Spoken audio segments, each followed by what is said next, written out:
Hello students, welcome to Arihant Padhaku. I am your biology mentor Smriti Pandey.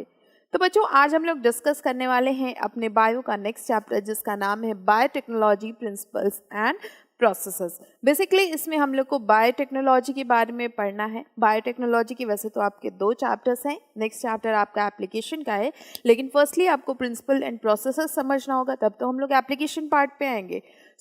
पहले आपको ये समझना है, उसके बाद हम लोग नेक्स्ट चैप्टर आपका एप्लीकेशन वाला कंटिन्यू करेंगे। स्टार्ट करें हम लोग। तो पहला क्वेश्चन आपका है, explain the work carried out by Cohen and Boyer that contribute immensely in biotechnology. Question समझ में आया?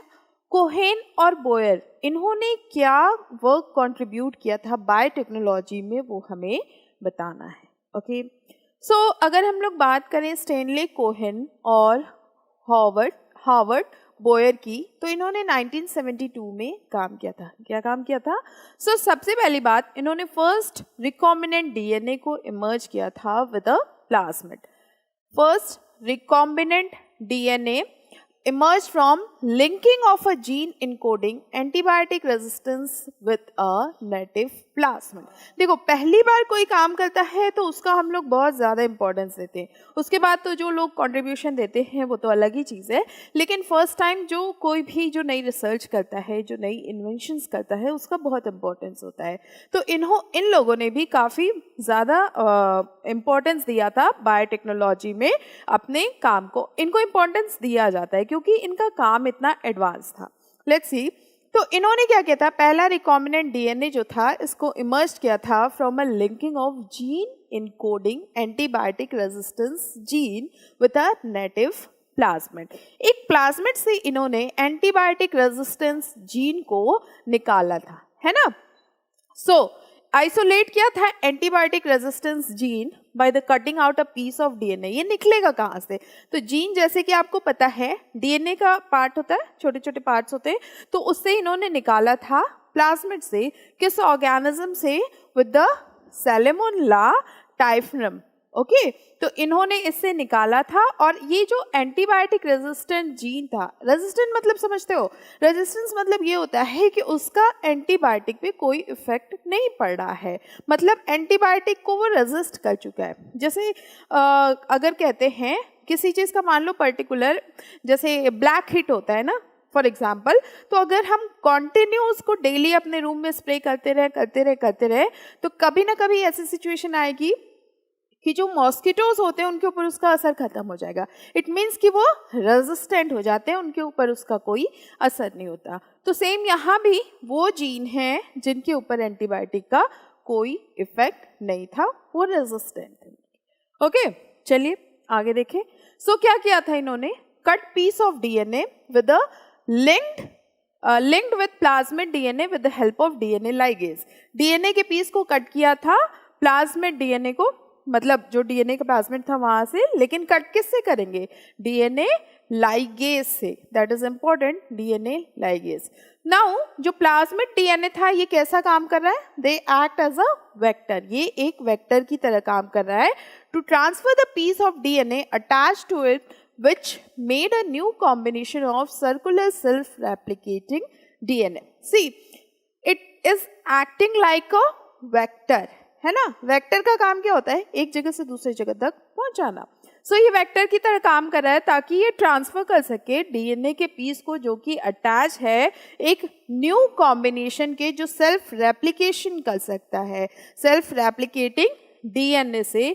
और ये क्रिएट किया गया इन विट्रो में, जिसे हम लोग कहते हैं रिकॉम्बिनेंट डीएनए, जिसे हम लोग रिकॉम्बिनेंट डीएनए के नाम से जानते हैं। इन विट्रो मतलब लैब के अंदर, टेस्ट ट्यूब के अंदर किया गया। क्लियर? नाउ व्हेन डीएनए, जब डीएनए को ट्रांसफर किया गया ई कोलाई में, तो ये रेप्लिकेट होने लगा using new host DNA polymerase enzyme and produce करने लगा मल्टीपल कॉपीज और क्लोन्स को, बहुत सारे। देखो यहाँ पे डीएनए को जब निकाल लिया गया, माइक्रो ऑर्गेनिज्म से निकाल लिया गया, उसके बाद डीएनए लाइगेज के थ्रू उसका डीएनए कट कर लिया गया। इस डीएनए को फिर हम लोगों ने, इन्होंने जो साइंटिस्ट थे, इन्होंने उसको ट्रांसफर किया ई कोलाई में। ये एक वेक्टर की तरह काम कर रहा था, अब इसको ट्रांसफर किया गया ई कोलाई में। तो यहाँ पे जो डीएनए को ट्रांसफर किया गया ई कोलाई में, तो उसके बाद देखा गया कि ये रेप्लिकेट करने लगा। जैसे ही न्यू होस्ट में डाला गया, ई कोलाई में डाला गया, तो उसका रेप्लिकेशन स्टार्ट हो गया डीएनए पॉलीमरेज एंजाइम की हेल्प से, और ये प्रोड्यूस करने लगे बहुत सारे कॉपीज और क्लोन्स को, है ना। डीएनए का रेप्लिकेशन होने लगा फिर ई कोलाई में जाते ही, तो वो कई सारे कॉपीज और क्लोन्स अपने बनाने लगे। Got it. नाउ ये जो वर्क है कोहेन और बोयर का, ये बहुत हेल्पफुल रहा है producing clones and also interesting desired DNA for specific protein. अगर किसी का क्लोन बनाना हो तो यही हम लोग अप्लाई करते हैं, या फिर किसी पर्टिकुलर डीएनए की स्पेसिफिक प्रोटीन्स बनानी हो तो भी हम लोग यही मेथड अप्लाई करते हैं। तो अब जब इन लोगों ने पहली बार ये काम किया तो आप खुद ही समझ गए होंगे कि क्लोनिंग करना कितना मतलब एक नया चीज़ था, है ना। इसके पहले ये पॉसिबल नहीं था, तो इन लोगों ने बहुत बड़ा कंट्रीब्यूशन दिया। दैट्स व्हाई इनको हम लोग जानते हैं। अब से तो आप भी जानने लगे। ओके, नेक्स्ट क्वेश्चन आता है आपके एनसीईआरटी से। So do eukaryotic cell have restriction endonuclease? Justify your answer. क्या यूकैरियोटिक सेल के पास रिस्ट्रिक्शन एंडोन्यूक्लियस होते हैं? हमें ये बताना है और अपने आंसर को जस्टिफाई भी करना है। सो अगर यूकैरियोटिक सेल्स की बात करें तो इनके पास रिस्ट्रिक्शन एंडोन्यूक्लियस नहीं होते हैं। No, why? बिकॉज डीएनए जो होते हैं यूकैरियोट के, ये हाईली मिथाइलेटेड होते हैं due to the presence of methylase enzyme.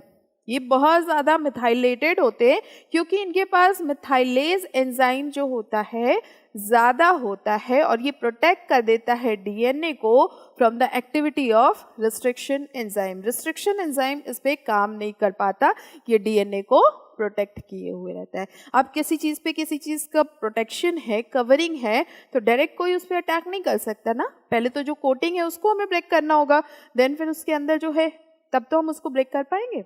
That's why. So, but prokaryote bacteria have these enzyme. लेकिन कुछ prokaryote bacteria होते हैं जिनके पास एंजाइम होते हैं as a defense mechanism to destroy the foreign DNA or to restrict the growth of bacteriophages. जो prokaryotes होते हैं या बैक्टीरिया होते हैं, इनके पास एंजाइम होते हैं जो डिफेंस मैकेनिज्म का काम करते हैं, मतलब खुद को प्रोटेक्शन का काम करते हैं। डिफेंस मैकेनिज्म तो यही हुआ ताकि ये डिस्ट्रॉय कर सके फॉरेन डीएनए, मतलब जो बाहर से डीएनए आ रहा है, जो बाहर से डीएनए आ रहा है दैट इज फॉरेन डीएनए, तो ये फॉरेन डीएनए को डिस्ट्रॉय कर सके, जिसकी वजह से बैक्टीरियोफाजेस का ग्रोथ रुक सके, रोक दिया जाए।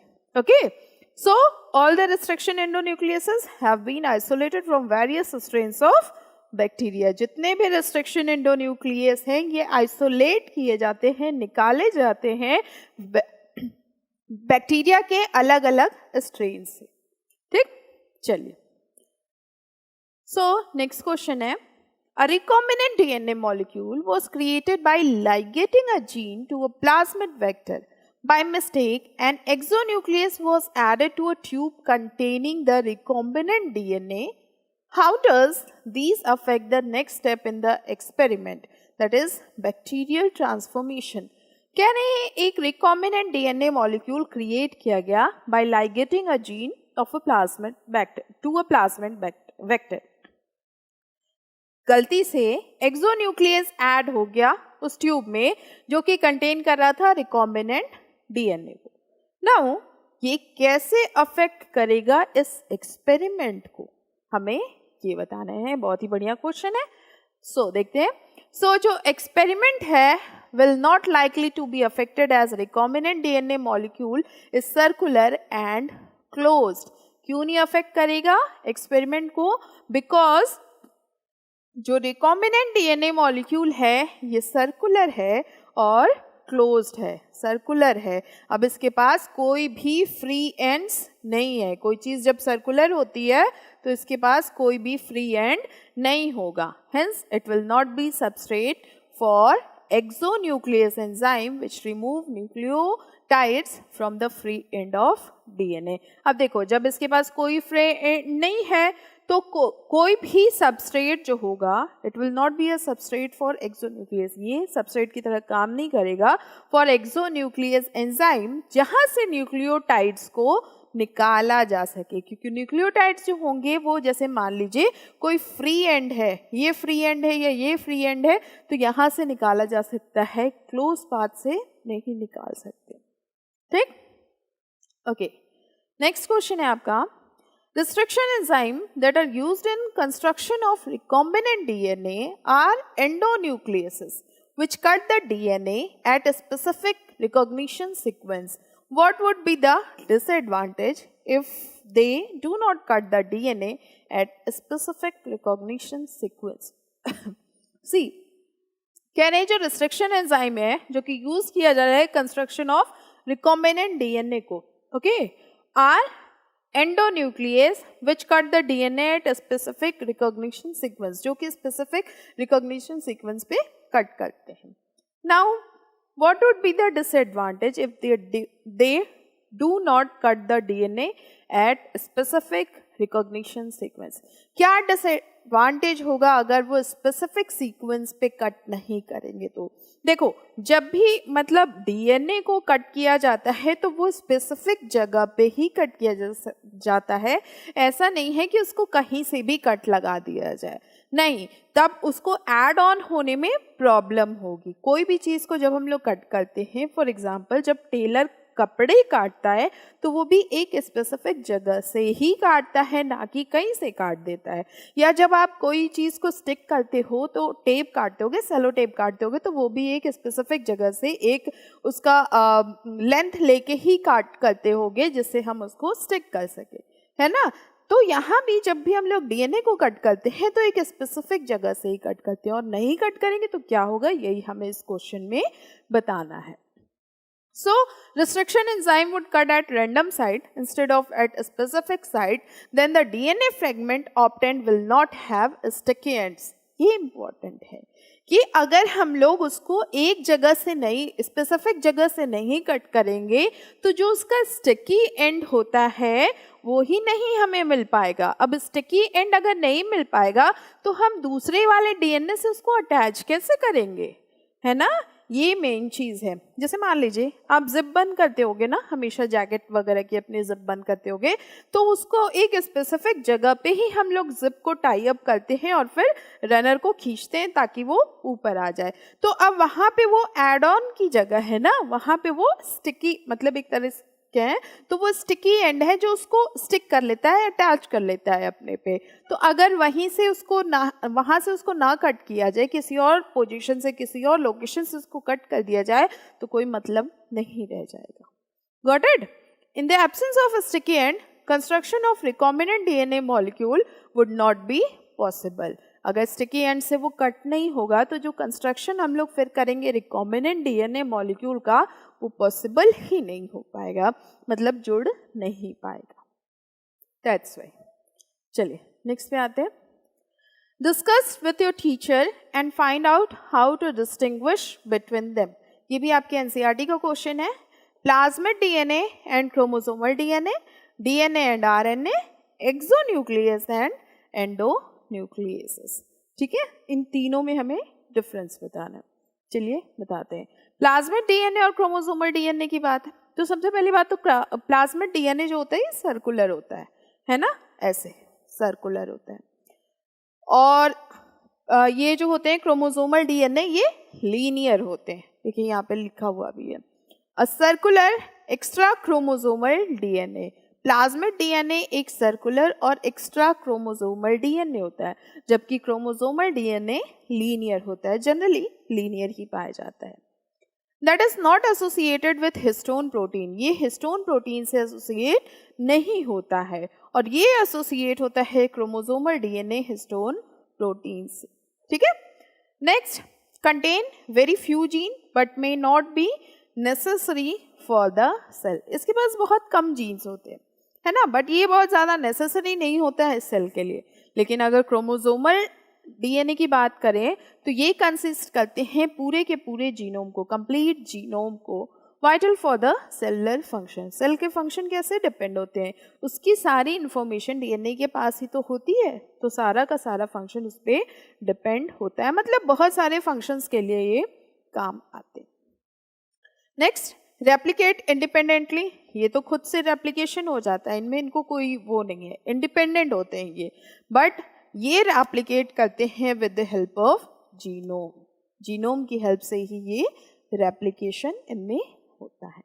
चलिए नेक्स्ट पे आते हैं, differences between DNA and RNA, यही था ना आपका नेक्स्ट क्वेश्चन।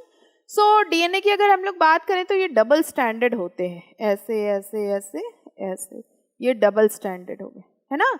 और आरएनए जो होते हैं ये हमेशा सिंगल स्टैंडर्ड होते हैं, यहाँ पे ये ऐसे होते हैं, अक्सर आपने अपनी बुक में देखा होगा, जबकि डीएनए आपके ऐसे होते हैं डबल स्टैंडर्ड, ये आपके डबल स्टैंडर्ड डीएनए, वो सिंगल स्टैंडर्ड आरएनए। इसके बाद इसके पास डीऑक्सीराइबोज शुगर कंपोनेंट होते हैं, लेकिन आरएनए के पास सिर्फ और सिर्फ राइबोज शुगर कंपोनेंट्स होते हैं। ओके इसके पास 4 न्यूक्लियोटाइड होते हैं that act as a building block, क्या होते हैं वो, adenine, guanine, cytosine and thymine, ये 4 इसके बिल्डिंग ब्लॉक्स होते हैं। जबकि आरएनए में यहाँ पे यूरेसिल आ जाता है इंस्टेड ऑफ थाइमीन, थाइमीन की जगह पे यूरेसिल आ जाता है, बस इसमें अलॉन्ग विद एडेनिन रहते हैं, गुआनिन रहते हैं और साइटोसिन रहते हैं, यूरेसिल आ जाता है थाइमीन की जगह पे। फंक्शन, ये इसके पास जेनेटिक इंफॉर्मेशन होता है जो इनकोड करते हैं बेस सीक्वेंसेस को, और इनका फंक्शन आरएनए की बात करें तो they contain information coded for building protein, protein को कैसे बिल्डअप करना है उसके लिए इनके पास इंफॉर्मेशन होता है आरएनए के पास, और डीएनए के पास बेस के सीक्वेंसेस को कैसे बनाना है इसके लिए इसके पास इंफॉर्मेशन होती है। नेक्स्ट डिफरेंस है आपका एक्सोन्यूक्लियसेस एंड एंडोन्यूक्लियसेस। सो ये क्लीव करते हैं base pairs of DNA at there terminal and, जो इनके टर्मिनल एंड होते हैं वहां पे क्लीव बेस पेयर्स होते हैं डीएनए के, और ये क्लीव करते हैं डीएनए को स्पेसिफिक पॉइंट पे except terminal end, terminal end को छोड़ के किसी एक स्पेसिफिक पॉइंट पे ये होते हैं। सॉरी, ये एक्ट करते हैं on single strand of DNA और gaps in double standard DNA, single standard जो होंगे डीएनए के, या फिर gaps in double standard DNA, जो डबल स्टैंडर्ड डीएनए के बीच में गैप होता है वहां पे, और ये क्लीव करते हैं वन स्ट्रैंड और both strand of double standard DNA, कहीं भी दोनों जगह पे हो सकते हैं।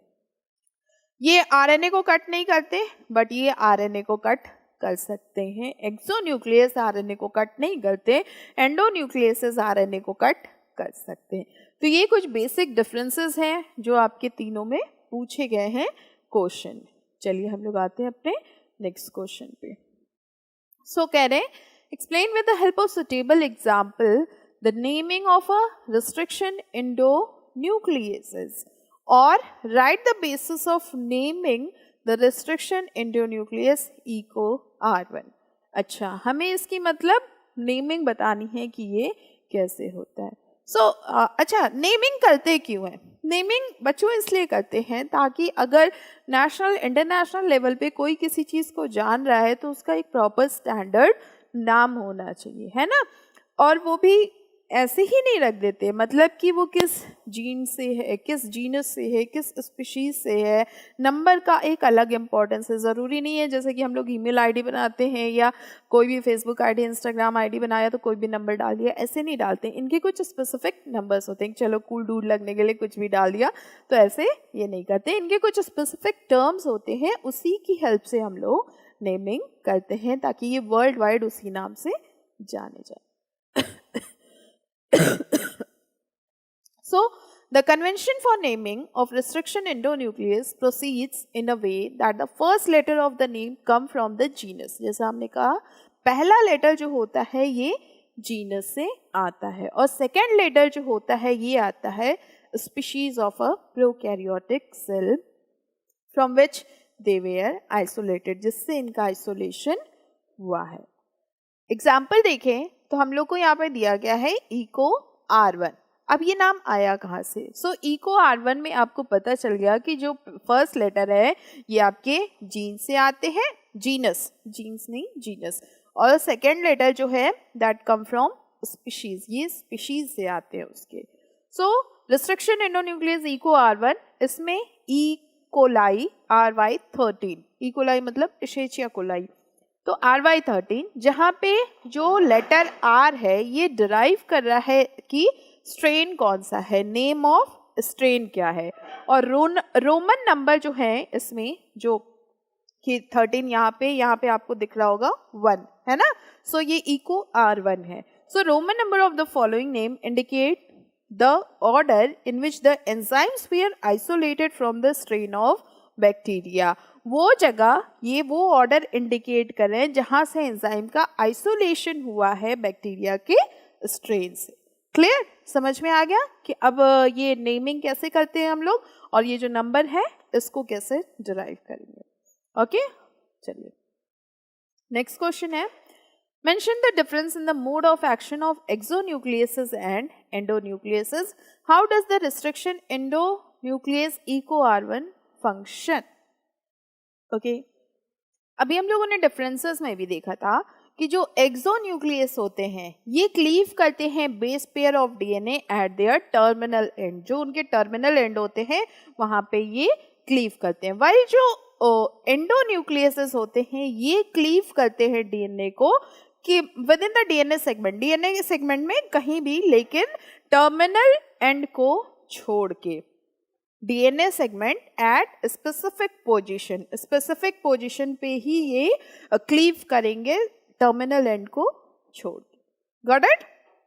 चलिए नेक्स्ट पे आते हैं हम लोग. Restriction endonuclease eco R1 cut the DNA strand a little away from the palindromic sequence. जो palindromic sequence होता है उससे जरा सा पहले ही ये कट करता है, but between the same two bases on two strands. जो same two bases होते हैं वहाँ पे देखो, जैसे यहाँ पे एग्जाम्पल दिया हुआ है, ये इको R1 है, ये अब ये यहाँ से इसको कट करेगा, यहाँ से इसको क्लीव करने की कोशिश, क्लीव करेगा. देखो यहाँ पे सेम बेसिस है तो यहाँ पे ये इसको क्लीव करने की कोशिश करता है. क्लियर? चलिए. How are sticky ends formed on DNA strand? Why are they so called? कह रहे हैं स्टिकी एंड्स जो होते हैं वो फॉर्म होते हैं डीएनए स्ट्रैंड पे और इसे हम लोग ऐसा क्यों कहते हैं. ठीक है भाई. रिस्ट्रिक्शन एंजाइम्स जो होते हैं ये कट करते हैं डीएनए के स्ट्रैंड को that is little away from the centre of palindromic site. जो पॉलीएंड्रोमिक साइट होता है उससे थोड़ा सा दूर, लेकिन जो ऑपोजिट स्ट्रैंड्स होते हैं उनके जो सामने सामने होंगे वहीं पे, but between the same two bases on opposite strand. जो ऑपोजिट स्ट्रैंड जैसे कि अभी हम लोगों ने एग्जाम्पल में देखा, जो ऑपोजिट स्ट्रैंड होते हैं उसके एक दूसरे के सामने सामने. Now sticky, they leave sticky single standard position at the end, और वहां पे जो एंड पोजीशन होता है वहां पे वो स्टिकी पोजीशन छोड़ देते हैं ताकि जो दूसरा है वो वहां पे अटैच हो जाए. These overhanging stretches are called sticky end. तो ये जो overhanging stretches होते हैं इसे ही हम लोग sticky end कहते हैं. अब इसे ऐसा कहते क्यों है ये भी तो बताना है. So these are named so because they form hydrogen bond. ये क्या फॉर्म करते हैं? Hydrogen bond with their complementary cut. जो कॉम्प्लीमेंट्री कट काउंटर पार्ट होते हैं उसके साथ ये हाइड्रोजन बॉन्ड फॉर्म कर लेते हैं, which facilitate the action of enzyme DNA ligase. जो डीएनए लाइगेज के एंजाइम, जो डीएनए लाइगेज एंजाइम है उसको फैसिलिटेट करता है, काम करने के लिए हेल्प करता है. ठीक है, that's why we know as sticky ends. Clear, समझ में आ गया? Now what is called molecular glue and why? molecular glue किसे कहते हैं और क्यों कहते हैं? ओके, सो जो डीएनए लाइगेज होता है ना इसे ही हम लोग मॉलिक्यूलर ग्लू कहते हैं. अब क्यों कहते हैं? क्योंकि ये रिपेयर करते हैं broken DNA by joining two nucleotides. जो दो न्यूक्लियोटाइड होते हैं ना तो उसको ये जोड़ने का काम करते हैं. जैसे अगर कहीं टूट गया है, डैमेज हो गया है तो उसको ये रिपेयर करते हैं. जो ब्रोकन डीएनए के पार्ट्स होते हैं उसको ये रिपेयर करते हैं बाय दो न्यूक्लियोटाइड्स को जोड़ के. जब दो न्यूक्लियोटाइड जुड़ जाएंगे तो फिर ये नॉर्मल पोजीशन में आ जाएंगे. So these are used in genetic engineering. ये कहाँ पे यूज होता है? जो बायोटेक्नोलॉजी का मेनली हम लोग ये चीज़ पढ़ रहे हैं, ये सारा जेनेटिकल इंजीनियरिंग में आता है, जेनेटिक इंजीनियरिंग में आता है। तो ये वहाँ पे यूज़ होता है to reverse the action of restriction enzyme, that is to join complementary DNA strand ends together, ताकि ये जो जॉइन कर ले कॉम्प्लीमेंट्री डीएनए स्ट्रैंड जो होता है उसको जोड़ा जा सके। क्लियर? नेक्स्ट क्वेश्चन है, a plasmid without a selectable marker was chosen as vector for cloning a gene. How does these affect the experiment? एक प्लाज्मिड है विदाउट अ सेलेक्टेबल मार्कर, मतलब उसमें कोई सेलेक्टेबल मार्कर नहीं है, उसको चूज किया गया है as a vector for cloning a gene, gene की क्लोनिंग करने के लिए। तो ये हमारे एक्सपेरिमेंट को कैसे अफेक्ट करेगा? See, if a gene cloning experiment, first recombinant DNA molecule is constructed. सबसे पहले क्या होगा? रिकॉम्बिनेंट डीएनए मॉलिक्यूल बनने लगेगा। नाउ जहां पे जीन को इंसर्ट करना है वो लाइगेट होने लगेगा टू द वेक्टर, जीन को जहां पे इंसर्ट करना है वो लाइगेट करने लगेगा and introduced into the host cell, और फिर उसको होस्ट सेल में डाल दिया जाएगा। Since not all the cells get transformed with the recombinant plasmid DNA, in the absence of selectable marker, it will be difficult to distinguish between transformant and non-transformant because role of selectable marker is in the selection of transformant. देखो, किसी भी चीज़ को अगर हम mark नहीं करेंगे तो वो क्या होगा? एक बेसिक सी चीज़ अगर कहें तो अगर आपने किसी चीज़ को मार्क नहीं किया है और किसी के साथ मिला दिया है तो हमें पता नहीं चलेगा कि कहाँ से जोड़ना था, क्या करना था, सब आपस में मिल जाएंगे, है ना। सो यहाँ भी वही है कि जब हम लोग ऐड करेंगे और उसको हम लोगों ने मार्क नहीं किया है, so since not all cells get transform with the recombinant और प्लाज्मिड डीएनए, सारे सेल्स को तो डालना नहीं है, कुछ स्पेसिफिक जगह पे ही डालना है, कुछ स्पेसिफिक चीज़ों को ही डालना है। So in the absence of selectable marker, अगर सेलेक्टेबल मार्कर नहीं है तो डिफ़िकल्ट हो जाएगा, हम लोग डिस्टिंग्विश नहीं कर पाएंगे, उसको अलग अलग नहीं कर पाएंगे कि क्या ट्रांसफॉर्मेंट है और क्या नॉन ट्रांसफॉर्मेंट है, मतलब किस चीज़ को ट्रांसफ़र करना है और किस चीज़ को नहीं ट्रांसफ़र करना है ना। तो ये सबसे बड़ी प्रॉब्लम आ जाएगी जब सेलेक्टेबल मार्कर का यूज़ नहीं होगा या नहीं पता होगा। Because role of selectable marker is in the selection of transformant, कि किस चीज़ को ट्रांसफॉर्मेंट है, क्या ट्रांसफॉर्मेंट है, उसका हमें सिलेक्शन करने के लिए ये बहुत ज़्यादा इम्पॉर्टेंट होते हैं सेलेक्टेबल मार्कर, है ना। क्लियर? जैसे कई चीज़ आप मिक्स कर दीजिए, जैसे फॉर एग्जांपल कोई ग्रेन्स ले लीजिए और उसको आपको कहना है कि दो कलर करने की जगह आप बिना उसको बिना उसको कलर किए मिक्स कर दीजिए, तब तो हम आइडेंटिफाई नहीं कर पाएंगे, सेपरेट ही नहीं कर पाएंगे। जब सेपरेट नहीं कर पाएंगे तो हमारा बाकी का काम कैसे होगा? सिलेक्शन प्रोसीजर ही नहीं हो पाएगा ना। So that's why selectable marker बहुत इंपॉर्टेंट होते हैं। ओके, नेक्स्ट क्वेश्चन है, all cloning vector do have a selectable marker. Describe its role in a recombinant DNA technology. जितने भी cloning vector होते हैं सबके पास selectable marker होते हैं। ओके, नाउ हमें इसका रोल बताना है recombinant DNA technology में। So see, all cloning vector have a selectable marker. We all know that. Selectable marker जो होते हैं ये help करते हैं हमें identify करने के लिए, to identify or selecting transformants and eliminating non-transformants by selectively permeating the growth of the transformant. देखो, ये हमें ओवरऑल कहें तो हेल्प करते हैं कि किस चीज़ को ट्रांसफॉर्मेंट है और कौन सा नॉन ट्रांसफॉर्मेंट है, तो ये हमें उसमें हेल्प करते हैं। Clear? So from what have you learn, can you tell whether enzymes are bigger और DNA is bigger in molecular size? How did you know? हमें ये बताना है जो हमने स्टडी किया है उस हिसाब से कि बड़ा कौन सा है, डीएनए बड़ा है या एंजाइम बड़े हैं, और कैसे हमें ये भी बताना है। देखो, सबसे बेसिक जो चीज़ है दैट इज डीएनए बड़ा होगा, है ना, क्योंकि एंजाइम छोटा होगा। अब होगा क्यों, ये हमें इसमें देखना है। So DNA molecules are bigger in molecular size, molecular size की बात हो रही है तो डीएनए मॉलिक्यूल्स बड़े होंगे as compare to the enzymes. Small segment जो होते हैं डीएनए के, से हम लोग क्या कहते हैं? जीन्स, है ना, जो स्मॉल सेगमेंट होते हैं डीएनए के, that is known as gene, जो कंट्रोल करते हैं synthesis of protein and enzyme. और वो जो जीन होते हैं वही तो सिंथेसिस करते हैं भाई प्रोटीन और एंजाइम की। तो सिंपल सी बात है, जिस चीज़ से सिंथेसिस हो रही है वो बड़ा होगा और जिस चीज़ की सिंथेसिस हो रही है वो छोटा होगा। So DNA is made up of, उसके बाद भी देखो, DNA is made up of sugar. DNA किसका बना होता है? शुगर का, फॉस्फेट का और नाइट्रोजन का। वाइल एंजाइम किसके बने होंगे? ओनली प्रोटीन, सिंगल प्रोटीन का, single protein molecule. While enzymes are made up of only protein molecule. ये कई कंपोनेंट से बने हैं, ये सिर्फ एक ही कंपोनेंट से बने हैं, इस हिसाब से भी तो वो बड़े हो गए, है ना। चलिए नेक्स्ट पे आते हैं। How are recombinants vector created? Recombinant vectors कैसे क्रिएट किए गए? For creating one recombinant vector only one type of restriction endonuclease is required, give reason. कह रहे हैं कि वन रिकॉम्बिनेंट वेक्टर को बनाने के लिए सिर्फ एक टाइप का रिस्ट्रिक्शन एंडोन्यूक्लियस रिक्वायर्ड होता है, हमें बताना है क्यों। ओके, सो पहला क्वेश्चन क्या था? How are recombinant vectors created?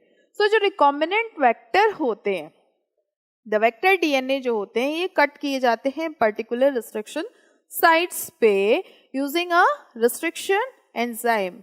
एक पर्टिकुलर साइट पे वो कट किए जाते हैं with the help of restriction enzyme. किसी चीज से ही तो कट करेंगे, तो एंजाइम वहां पे हेल्प करते हैं कट करने के लिए। Now alien DNA is then linked with the plasmid DNA using an enzyme called ligase। अब हम लोग क्या करते हैं, एक दूसरा डीएनए जो कि एलियन डीएनए, बाहर से आया हुआ डीएनए, उसे हम लोग एलियन डीएनए कहते हैं, है ना। किसी एलियन से डीएनए नहीं लिया है, ये जो बाहर से किसी दूसरे पार्टिकल का, किसी दूसरे मॉलिक्यूल का या किसी दूसरे पर्सन का है या ऑर्गेनिज्म का है। सो जो एलियन डीएनए होता है उसको लिंक कर देते हैं प्लाज्मिड डीएनए से विथ यूजिंग एन एंजाइम, एक एंजाइम की हेल्प से। भाई जब उसको कट करने के लिए एक एंजाइम चाहिए, जोड़ने के लिए भी तो एक एंजाइम चाहिए, तो जो जोड़ने के लिए एंजाइम होता है उसका नाम होता है ligase to form the recombinant vector. और ये क्या बना लेते हैं? रिकॉम्बिनेंट वेक्टर बना लेते हैं। नाउ इसके बाद क्या था? फॉर क्रिएटिंग वन रिकॉम्बिनेंट, अच्छा, एक रिकॉम्बिनेंट वेक्टर को बनाने के लिए सिर्फ एक टाइप का रिस्ट्रिक्शन एंडोन्यूक्लियस चाहिए, क्यों? ओके, रिस्ट्रिक्शन एंजाइम जो होता है ये रिकॉग्नाइज करता है और कट करता है डीएनए को एक पर्टिकुलर सीक्वेंस पे, जिसे हम लोग कहते हैं रिकॉग्निशन साइट, है ना। नाउ अगर मोर than one restriction enzymes present होंगे तो ये कई सारे फ्रेगमेंट्स बना देंगे ना, कई जगह कट लगा देंगे। तो अब कई जगह कट लगा देंगे तो फिर वो हमारे किस काम का रह जाएगा? किसी काम का नहीं रह जाएगा, फिर वो कॉम्प्लिकेशन हो जाएगा, कॉम्प्लिकेटेड हो जाएगा कि कहाँ से यूज करें हम उसको, है ना। दैट्स वाई सिर्फ एक ही यूज किया जाता है। If more than one restriction enzymes are present, they will generate several segments and will complicate gene cloning, और जीन क्लोनिंग में कॉम्प्लिकेशन आ जाएगी। That's why. क्लियर? बहुत बढ़िया बढ़िया क्वेश्चन है आपकी इस बुक में।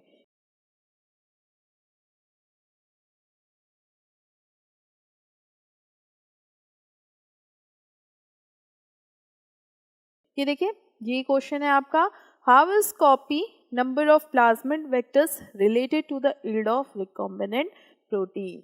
ये क्वेश्चन बेटा आपकी इस बुक में दिया हुआ है, अरिहंत की ये जो बुक है, और हम आपको बता दे रहे हैं ये कहाँ पे है। Just a minute. सो ये क्वेश्चन है, how is copy number of plasmid.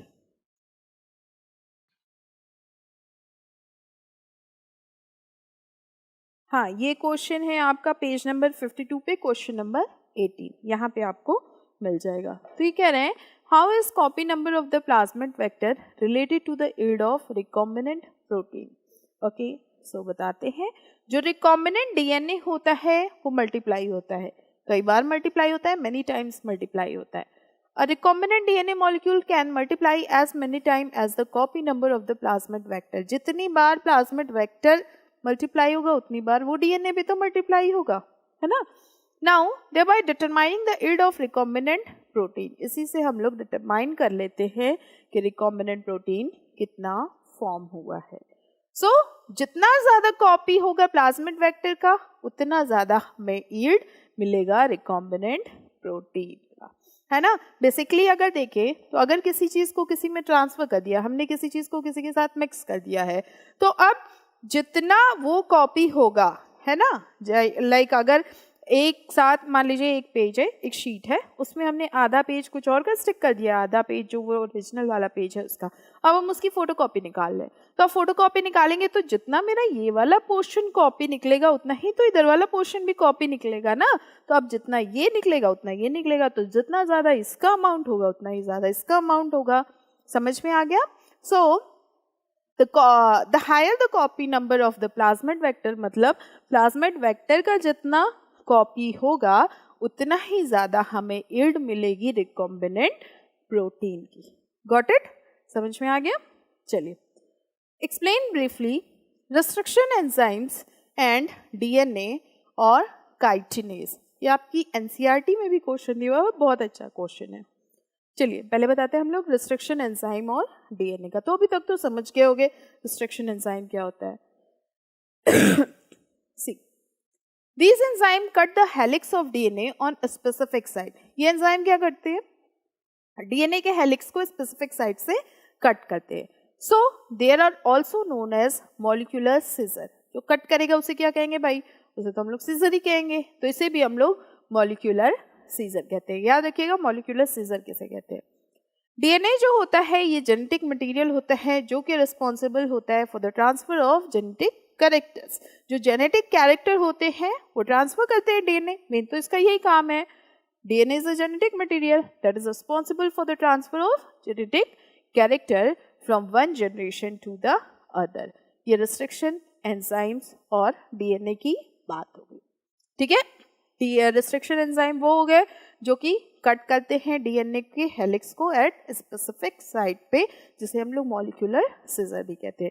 और डीएनए तो आपको पता ही है, ये एक जेनेटिक मटेरियल होता है जो कि रिस्पॉन्सिबल होता है, जो कि कैरी करता है जेनेटिक इन्फॉर्मेशंस को from one generation to the next generation. Okay, next है आपका काइटिनेज। अच्छा, ये देखो, ये एक एंजाइम होते हैं, it is an enzyme used to break the cell wall of fungi. जो फंगाई की सेल वॉल होती है उसको ब्रेक करने के लिए, to release its cellular part.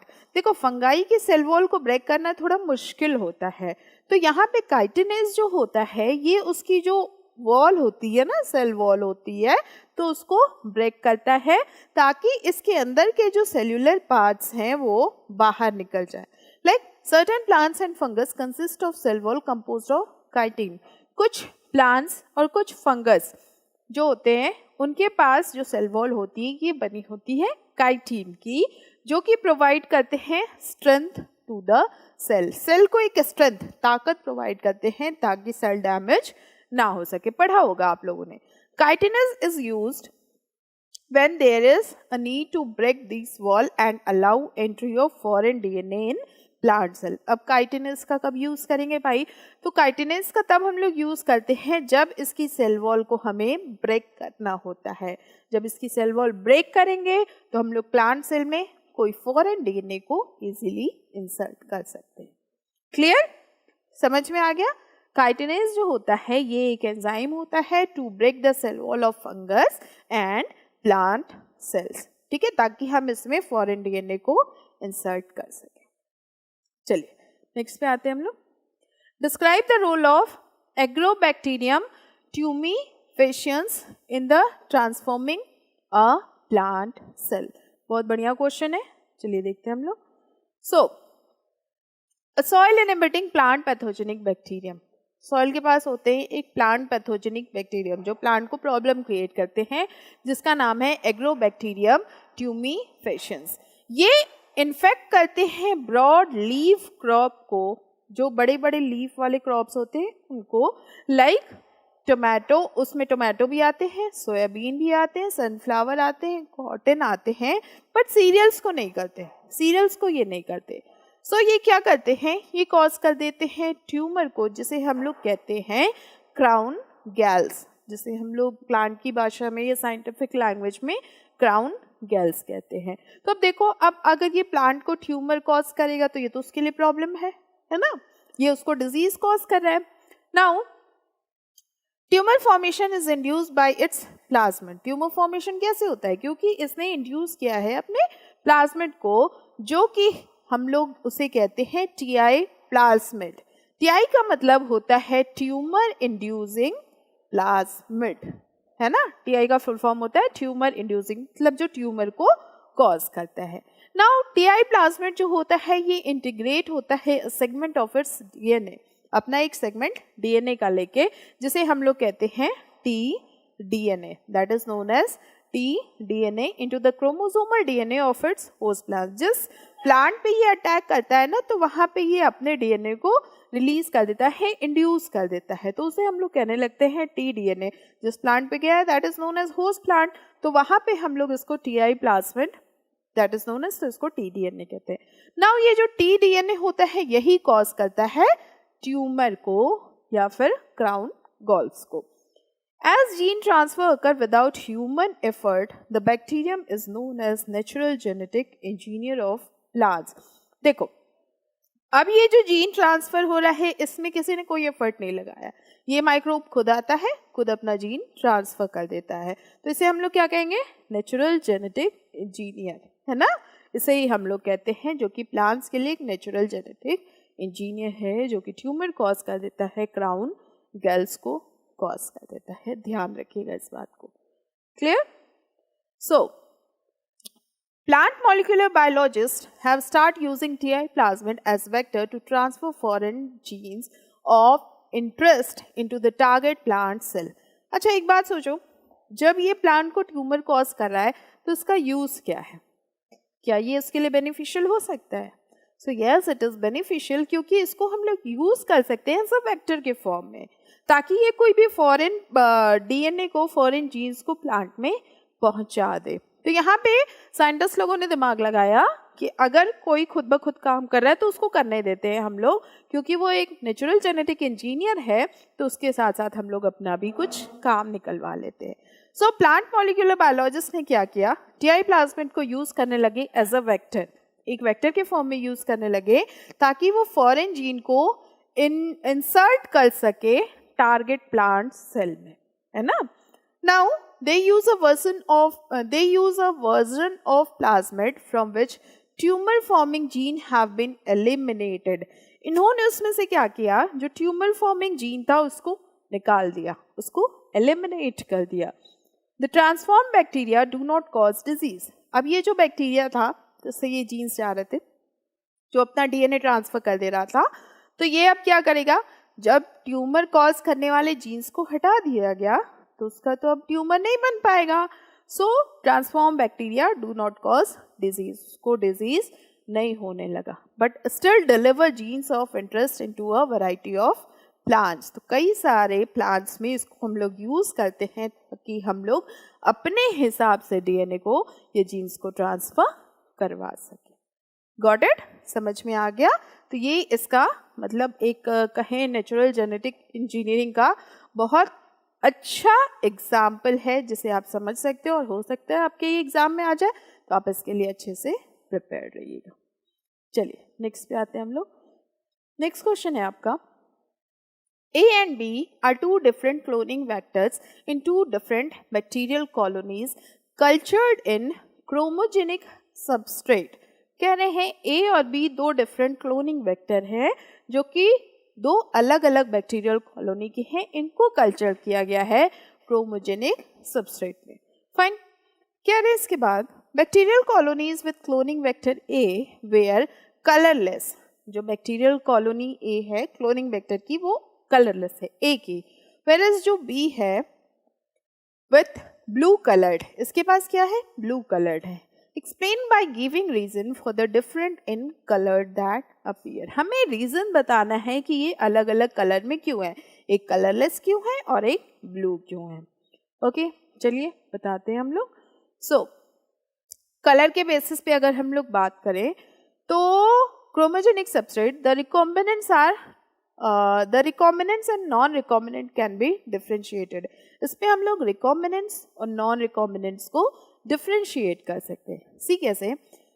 In this recombinant DNA is inserted with in the coding sequence of an enzyme beta galactosidase which result in inactivation of enzyme.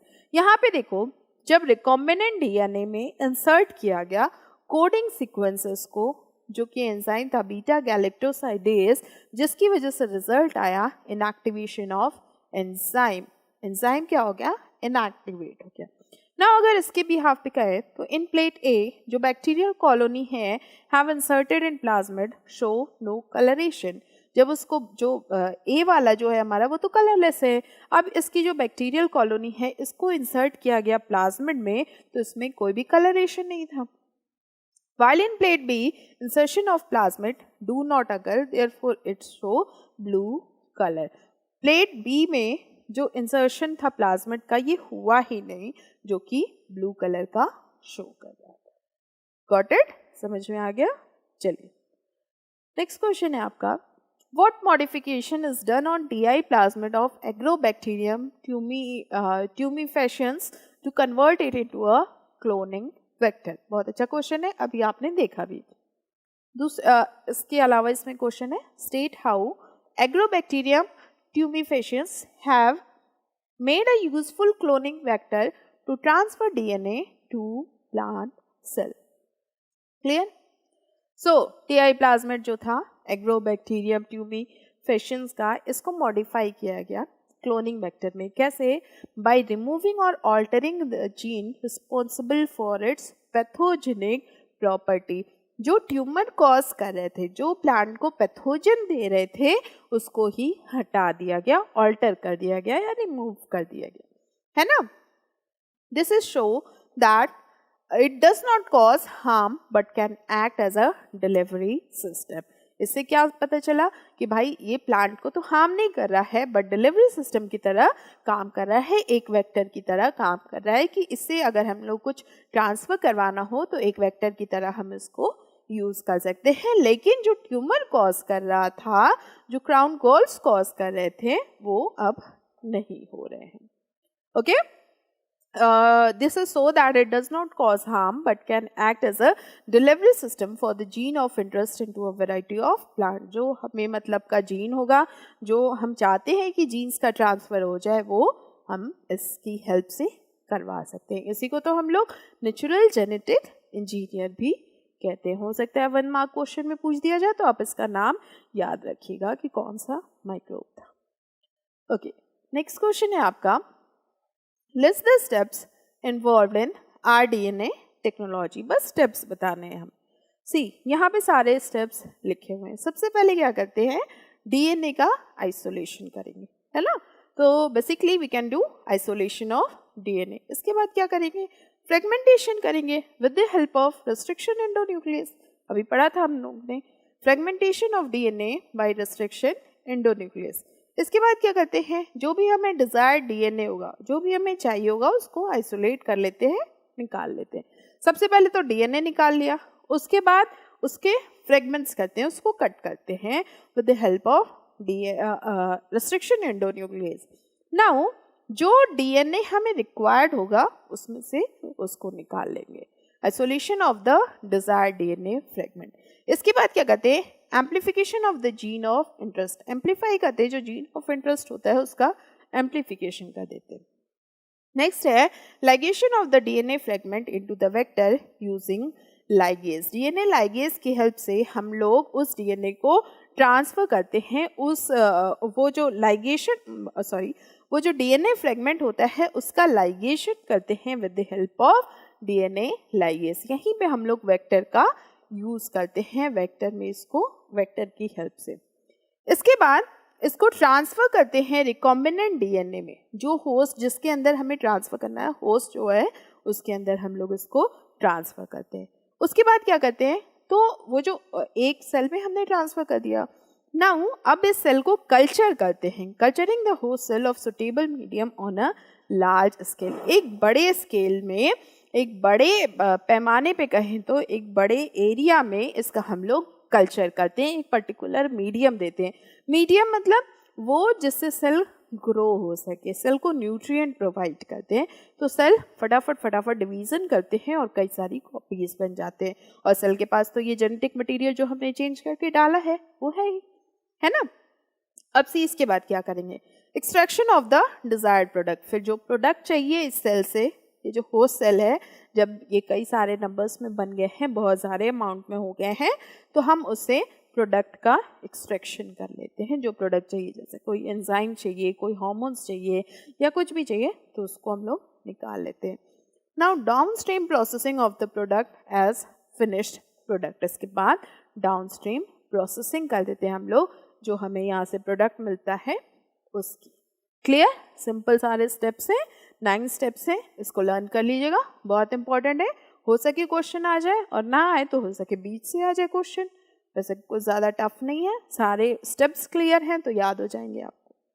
Fine, चलिए next question है, mention the importance of gel electrophoresis in biotechnology and explain the process of these technique. पहले हमें बताना है gel electrophoresis का क्या importance है, और फिर हमें बताना है explain the process of these technique, इस टेक्निक का प्रोसेस क्या। सी, जेल इलेक्ट्रोफोरेसिस की बात करें तो ये डीएनए को रीड करने में बड़ा हेल्प करते हैं हमारे, है ना। देखिए यहाँ पे लिखा है, DNA fragment form by the use of restriction endonuclease are separated by gel electrophoresis. जो डीएनए फ्रेगमेंट होते हैं, जो फॉर्म होते हैं by the use of restriction endonuclease, है ना, रिस्ट्रिक्शन एंडोन्यूक्लियस की हेल्प से वो सेपरेट होते हैं बाय जेल इलेक्ट्रोफोरेसिस। वो कैसे कैसे सेपरेट होंगे, जेल इलेक्ट्रोफोरेसिस की हेल्प से। अब इसमें होता क्या है, सी, डीएनए पे आपको पता है नेगेटिवली चार्ज होता है, so DNA fragments are negatively charge, we all know that, so they can separate it. अब देखो इसमें क्या करते हैं, पॉजिटिव और नेगेटिव दो चीजें हो गई, तो अब ये जो डीएनए ये नेगेटिवली चार्ज है, तो इसको जब हम लोग पॉजिटिव की तरफ से अट्रैक्ट करेंगे तो ये अट्रैक्ट होता चला जाएगा। सेम वही चीज इसमें भी करते हैं, कैथोड और एनोड वाला टर्म होता है, एक ट्यूब टब होता है ना, तो वहाँ पे ये पूरा यहाँ पे मीडियम डाल देते हैं हम लोग, उसके बाद डीएनए को इंसर्ट कर देते हैं। ओके, तो अब जब यहाँ पे आपका नेगेटिव चार्ज होता है, डीएनए जो होगा आपका नेगेटिव चार्ज होगा, तो वो पॉजिटिव की तरह अट्रैक्ट होते चला जाता है। So DNA fragment are negatively charge molecule, so they can be separated by applying electric field. Electric field apply करते हैं तो उससे अपने आप तो खुद ब खुद होगा नहीं, अब ये जो प्लेट होती है इसमें इलेक्ट्रिक फील्ड हम लोग अप्लाई करते हैं, which make DNA molecule move toward the anode, जिसकी वजह से डीएनए मॉलिक्यूल एनोड की तरफ बढ़ते चले जाते हैं। Got it? Under an electric field through an appropriate medium और मैट्रिक्स। एक अप्रोप्रिएट मीडियम या मैट्रिक्स की हेल्प से ये ट्रांसफर होते चले जाते हैं। Got it? तो इससे हम लोग रीड कर लेते हैं कि कितना डीएनए ट्रांसफर हो पाया है। डीएनए फ्रेगमेंट जो होते हैं ये फॉर्म करते हैं by the use of restriction endonuclease separated जो होते हैं जेल इलेक्ट्रोफोरेसिस की हेल्प से। बहुत सिंपल सा प्रोसेसर है। चलिए नेक्स्ट क्वेश्चन पे आते हैं हम लोग। सो नेक्स्ट क्वेश्चन है आपका, जस्ट अ मिनट।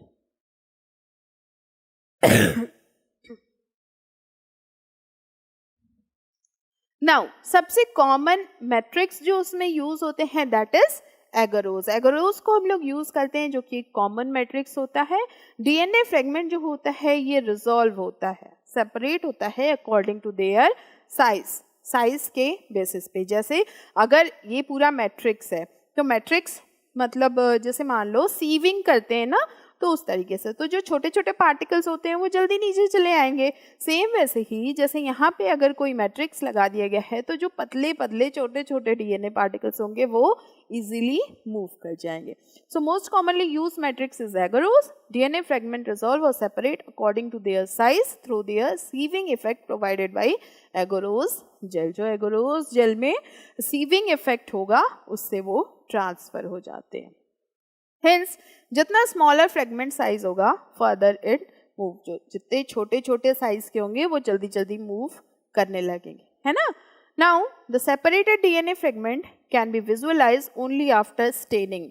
अब ये जो सेपरेटेड डीएनए फ्रेगमेंट होते हैं ये हमें ऐसे ही नहीं दिख जाएंगे, इसके लिए हमें ये जो मैट्रिक्स होता है एगरोस जेल का, ये वाइट कलर का होता है, जैसे स्टार्च होता है ना काइंड ऑफ, तो थोड़ा सा ये विस्कस होता है, उस टाइप का होता है, जेली लाइक होता है, तो उसमें ये ट्रांसफर करेगा। अब डीएनए आपको पता है बायोलॉजी का जो पार्ट्स होते हैं, सेल्स होते हैं, दे ऑल आर कलरलेस, तो डीएनए भी कलरलेस होगा, वैसे कैसे आइडेंटिफाई करेंगे?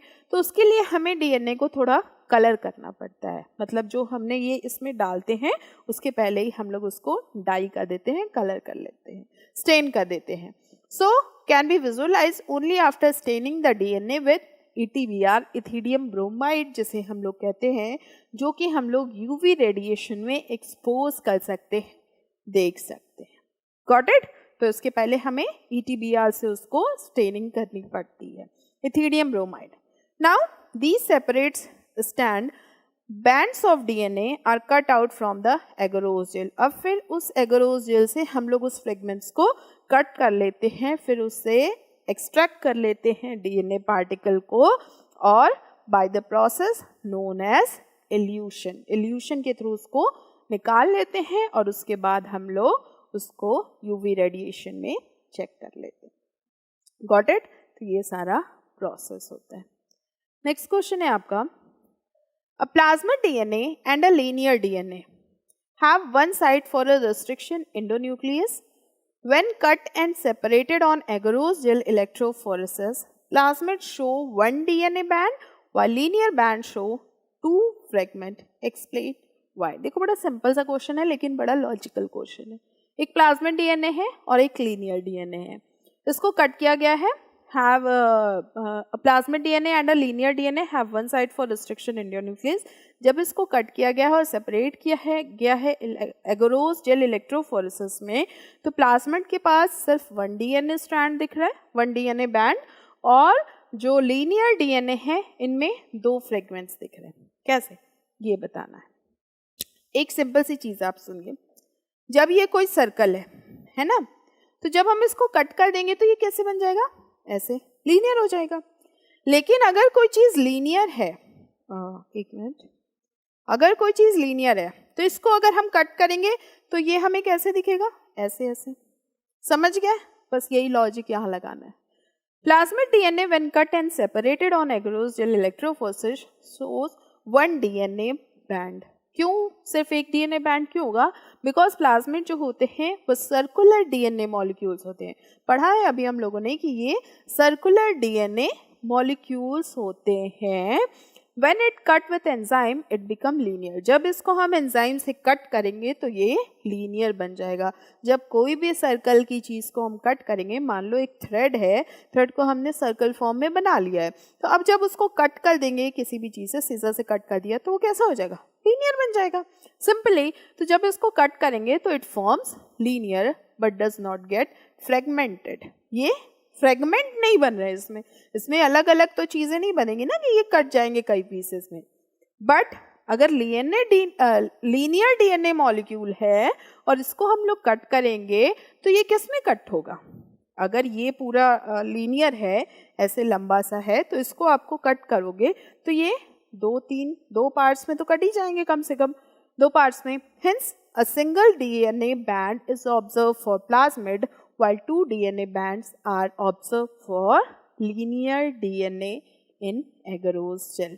ये वाला प्लाज्मिड में देखने को मिला और ये वाला लीनियर में, एक और दो, और ये सिर्फ और सिर्फ एक ही प्लाज्मिड में हमें देखने को मिला। समझ में आई चीज? बहुत कॉम्प्लिकेशन नहीं है, सिंपल सी चीज से समझो, है ना। चलो आगे बढ़े हम लोग।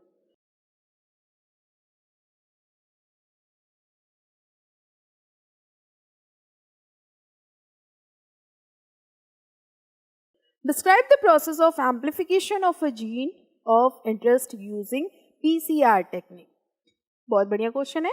हमें प्रोसेस बताना है amplification of gene of interest using PCR। PCR क्या होता है? पॉलीमरेज चेन रिएक्शन, है ना। इसमें नंबर ऑफ कॉपीज बढ़ जाती है। See amplification of gene is done using PCR। It is carried out in following steps. 3 steps में होता है ना। डीनेचुरेशन, इसके बाद एनिलिंग, इसके बाद एक्सटेंशन। 3 स्टेप्स में होता है। तो सबसे पहले डीनेचुरेशन होता है। डीनेचुरेशन में क्या होता है, जो डबल स्टैंडर्ड डीएनए होते हैं ना वो डीनेचर किए जाते हैं हाई टेम्परेचर पे। See the double standard DNA is denature by applying high temperature. बहुत हाई टेम्परेचर पे उसको डीनेचर किया जाता है, लगभग 95 डिग्री सेल्सियस पे, ऑफ 95 डिग्री सेल्सियस पे, but for few seconds, like for 15 seconds, her separated strand एक टेम्पलेट की तरह काम करने लगेगा। दो मतलब अलग अलग स्टैंड्स जो बन जाते हैं, they act as a template. तो ये डीनेचुरेशन का प्रोसेस हो गया, मतलब वो डीनेचर होते हैं। याद रखिएगा इसमें बहुत हाई टेम्परेचर होता है, दैट इज 95 डिग्री सेल्सियस, लेकिन ओनली फॉर 15 सेकेंड्स, सिर्फ और सिर्फ 15 सेकेंड्स के लिए। इसके बाद आते हैं हम लोग एनेलिंग पे। यहाँ पे देखो क्या होता है, 2 सेट्स ऑफ प्राइमर्स ऐड किए जाते हैं जो कि एनल करते हैं 3 prime end of each separated strand. जितने सेपरेटेड स्ट्रैंड्स होंगे उनके 3 प्राइम एंड पे एनलिंग होती है, वहाँ इस स्टेप में प्राइमर्स ऐड किए जाते हैं और वो प्राइमर्स जितने 3 प्राइम एंड होते हैं वहाँ जाके एनलिंग करते हैं। This step is carried out at slightly lower temperature. अभी हम लोगों ने 95 पे किया था डीनेचुरेशन, अब डीनेचुरेशन नहीं, हाँ डीनेचुरेशन, और इसके बाद हम लोग थोड़ा उससे कम 40 to 60 डिग्री पे ही काम चला लेते हैं एनलिंग के केस में। इसके बाद आते हैं एक्सटेंशन। अब इसमें क्या होता है, सो इसमें एक्सटेंशन होता है, जैसे ये नाम से ही रिप्रेजेंट करें। नाउ डीएनए पॉलीमरेज जो होते हैं ये extend the primer by adding nucleotide complementary to the template provided in the reaction. जितने भी डीएनए पॉलीमर्स होते हैं ये एक्सटेंड करने लगते हैं बाय द प्राइमर्स। कैसे? एडिंग न्यूक्लियोटाइड कॉम्प्लीमेंट्री को ऐड किया जाता है टू द टेम्पलेट। जो ये टेम्पलेट सेपरेट हुए थे उनमें ये न्यूक्लियोटाइड कॉम्प्लीमेंट्री को ऐड किया जाता है रिएक्शन में। टेक पॉलीमरेज को यूज किया जाता है इस रिएक्शन में, जो कि टॉलरेट करता है हीट को टॉलरेट कर सके। All these steps are repeated many time to get several copies of desired DNA. हमें कई सारी कॉपीज जब चाहिए होती है डीएनए की तो हम लोग इसका यूज करते हैं और इसमें कई बार यूज किया जाता है। ये जितने भी स्टेप्स हैं ये कई बार रिपीट होते हैं, तीनों स्टेप्स कई बार रिपीट होंगे जिससे हमें लार्ज नंबर ऑफ कॉपीज मिल सके। तभी हमने कहा पीसीआर जो होता है ये डीएनए की कॉपीज को बढ़ाता रहता है। समझ में आया? नेक्स्ट क्वेश्चन है, how and why is the bacterium Thermus aquaticus employed in DNA technology explain. या फिर क्वेश्चन ये हो सकता है, name the source of the DNA polymerase used in PCR technique, mention why it is used. या क्वेश्चन ये हो सकता है, give the name of the organism from where the thermostable DNA polymerase is isolated, state its role in genetic engineering. Got it? अलग अलग तरीके के क्वेश्चन है, आंसर सबका आपको एक ही मिलने वाला है। ओके, सो बैक्टीरिया होता है, कौन सा बैक्टीरिया था? Thermos aquaticus. ये सोर्स होता है एंजाइम का, जो भी हम लोग पीसीआर में एंजाइम ऐड कर रहे थे ना टेक पॉलीमरेज, तो इसी से मिलता है source of enzyme Taq polymerase. क्यों होता है? क्योंकि ये थर्मोस्टेबल होता है, इसको हाई टेम्परेचर पे ऐसा नहीं होता ये डीनेचर हो जाता है, मतलब इसकी प्रॉपर्टीज लूज हो जाती हैं, ये डाई कर जाता है, ऐसा नहीं होता। It is heat resistant. So as it is a thermostable enzyme and work at high temperature, it is used to amplify DNA, है ना? ये DNA को एम्पलीफाई करता है इन विट्रो कंडीशन में, मतलब ये सारी कंडीशन कहाँ हो रही है? लैब के अंदर हो रही है, तो ये इन विट्रो कंडीशन हो गई बाय पीसीआर। जो एम्पलीफाइड फ्रेगमेंट होते हैं डिजायर्ड डीएनए के, ये कैन बी यूज किए जाते हैं to ligate with the vector for further cloning के लिए यूज किए जाते हैं और बहुत सारी चीज़ों के लिए यूज किए जाते हैं। तो ओवरऑल ये जो माइक्रोब होता है that is bacteria thermos aquaticus, इससे हमें एंजाइम मिलता है टेक पॉलीमरेज जो कि थर्मोस्टेबल होता है, जिसको ज़्यादा हीट देने से ये डीनेचर नहीं हो पाता, दैट्स वाई इसको यूज किया जाता है। नेक्स्ट क्वेश्चन है, while doing a PCR denaturation step is missed, what will its effect on the process? देखो ये जो 3 प्रोसेस होते हैं, डीनेचुरेशन, एनिलिंग, एक्सटेंशन, इसमें से कह रहे हैं कि डीनेचुरेशन प्रोसेस जो है वो मिस हो गया है, क्या हो पाएगा, क्या होगा फिर? अच्छा ये बताओ, जब कोई भी काम हम करने चले तो अगर हमारा पहला ही स्टेप मिस हो गया तो क्या फर्दर आगे काम हो सकते हैं? पॉसिबिलिटी ही नहीं है। फॉर एग्जाम्पल, अगर हमें कुछ स्पेशल डिश बनानी हो, है ना, और हमने कुछ वेजिटेबल्स ही कट नहीं किए हो, तो आगे का काम कैसे करेंगे? या कुछ बेसिक जो रिक्वायरमेंट है, जैसे आपको पूड़ी तलना हो तो आपने आटा ही नहीं गूथा, तो कैसे पूड़ी तलोगे? नहीं तल पाओगे ना। That's why. सो अगर डीनेचुरेशन प्रोसेस है, डबल स्ट्रैंडेड डीएनए का, यही नहीं हुआ है तो प्राइमर्स का क्या काम होगा? वो कहाँ एनिलिंग कर पाएंगे, है ना? फिर एक्सटेंशन कैसे होगा? कोई काम ही नहीं हो पाएगा। So then primer will not be able to anneal to the template. Amplification will not occur, so no extension will take place. ना जब डीनेचुरेशन नहीं होगा, मतलब वो सेपरेट नहीं होंगे, टेम्पलेट्स ही अलग अलग नहीं होंगे, तो प्राइमर कहाँ जाके एनिलिंग करेंगे? नहीं कर पाएंगे। जब वो नहीं कर पाएंगे तो एक्सटेंशन भी नहीं हो पाएगा, तो ओवरऑल कोई काम नहीं हो पाएगा। पहला ही कदम जो है उसने आगे ही नहीं बढ़ाया है, तो बाकी का काम हो ही नहीं सकता। सिंपल सी चीज है। चलिए, ऐसे लॉजिक्स के हिसाब से भी आप आंसर तक पहुंच सकते हो, है ना। जरूरी नहीं है कि हर चीज का आंसर आपको लर्न ही हो। अगर एट द मूवमेंट आपको कुछ आंसर नहीं आ रहा है, थोड़ा दिमाग लगाओ, थोड़े लॉजिक्स लगाओ, आंसर खुद ब खुद आ जाएगा। नेक्स्ट क्वेश्चन है, describe the role of high temperature primers, bacterium, Thermus aquaticus in carrying the process of PCR। हमें इन सब के रोल बताने हैं अलग अलग। तो अब तक तो क्लियर ही हो गया होगा कि हाई टेम्परेचर को क्यों यूज़ किया जा रहा है? डीनेचर करने के लिए। प्राइमर को क्यों यूज़ किया जा रहा है? एनिलिंग के लिए। और बैक्टीरियम थर्मस एक्वाटिकस को, तो इससे हमें टेक पॉलीमरेज मिल रहा है, इसलिए।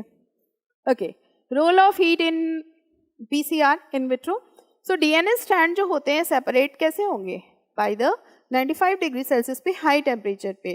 तो उसको सेपरेशन के लिए तो हाई टेम्परेचर दिया जा रहा है for 15 seconds, 15 seconds, 15. Heating cause the hydrogen bond between bases of two strand of get broken leading to unwinding.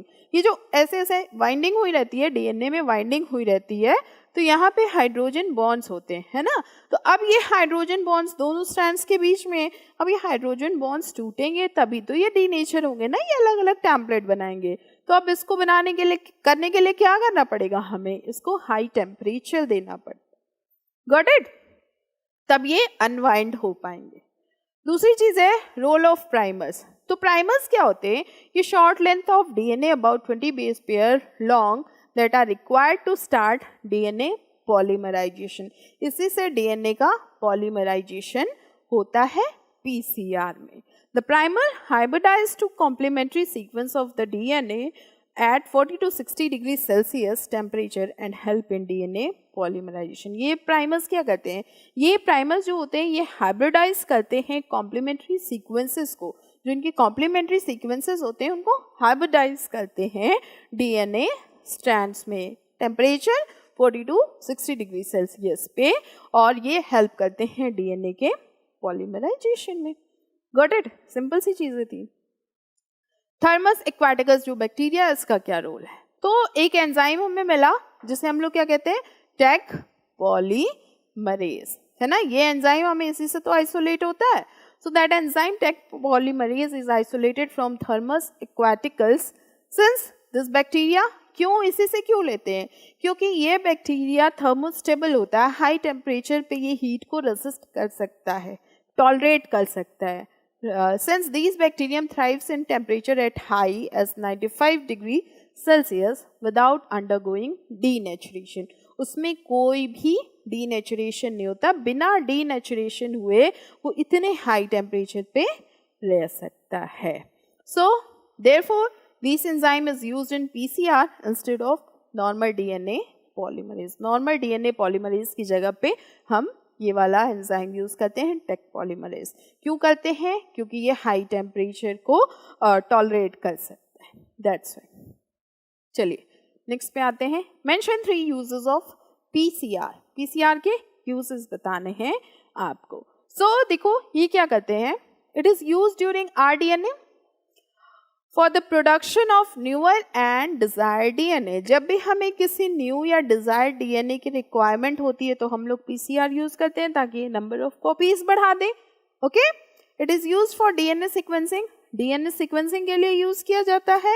It is use in DNA fingerprinting. DNA की फिंगर प्रिंटिंग जो हम लोग की fingers पे होते हैं वहाँ पे भी इसको यूज किया जाता है। देखो जब जैसे क्राइम वगैरह करते हैं ना तो वहाँ पे लिटिल बिट सैंपल्स मिलते हैं, है ना, जो ये सैंपल्स कलेक्ट करने जाते हैं लोग, तो वहाँ पे बहुत लिटिल अमाउंट में मिलता है, तो नंबर ऑफ कॉपीज बढ़ानी पड़ती हैं जिससे हम लोग पर्टिकुलर क्रिमिनल को पकड़ सकें जिसने गलती की है। तभी आपने बहुत सारे शोज देखे होंगे, मूवीज देखे होंगे जहाँ पे फिंगरप्रिंटिंग मैच करवाई जाती है, डीएनए टेस्ट करवाया जाता है, तो ऐसे हम लोग क्रिमिनल्स को पकड़ सकते हैं। तो पीसीआर इसमें बहुत इंपॉर्टेंट रोल प्ले करता है।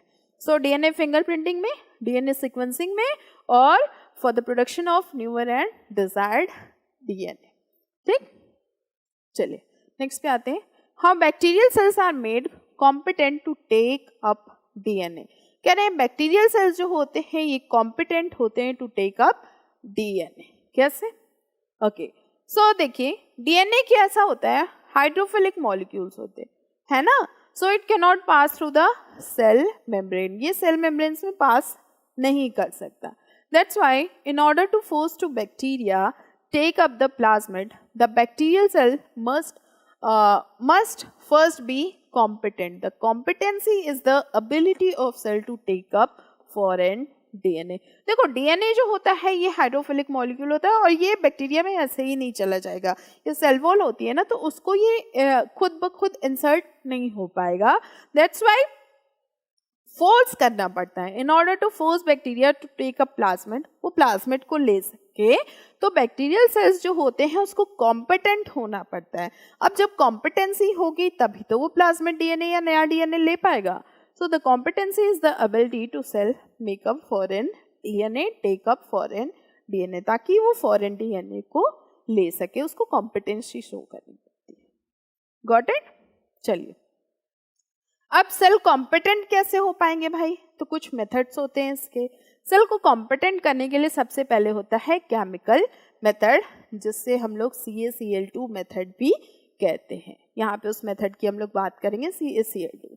नाउ इसमें क्या होता है, सेल्स जो होते हैं इनको ट्रीट किया जाता है स्पेसिफिक कंसंट्रेशन, जो ये CaCl2 है कैल्शियम क्लोराइड, इसमें specific concentration of a divalent cation such as calcium which increase efficiency with which DNA enter the bacterium through the pores in its cell wall। देखो overall क्या करते हैं कि जो बैक्टीरिया का सेल है वो डायरेक्ट डीएनए लेगा नहीं, प्लाज्मिड डीएनए लेगा नहीं, उसने तो मना कर दिया, तो अब हमें तो कोई और रास्ता अपनाना पड़ेगा।